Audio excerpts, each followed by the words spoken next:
co,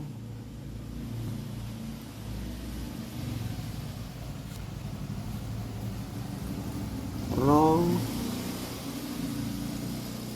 dan ko.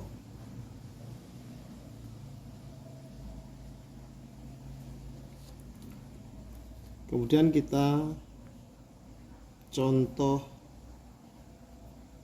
dalam bentuk penulisan kata. Contoh yang pertama ada aksara h dan aksara no, maka dibaca h no atau o no. Yang kedua, contoh ada aksara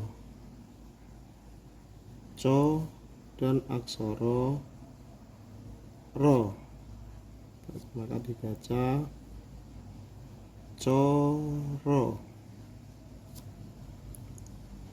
Contoh yang ketiga ada aksara ko dan aksara no, maka dibaca ko no. Contoh yang keempat ada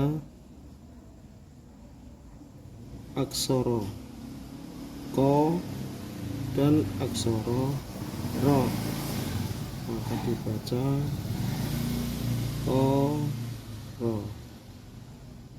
Yang kelima, terakhir ada aksara h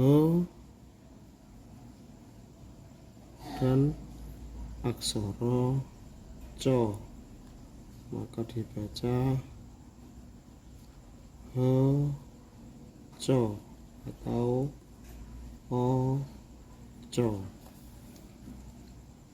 Nah teman-teman, ini ada aksara o dan aksara co. Jika teman-teman tahu, tolong jawabannya ditulis di komen ya, bacanya apa dari aksara ini. Terima kasih.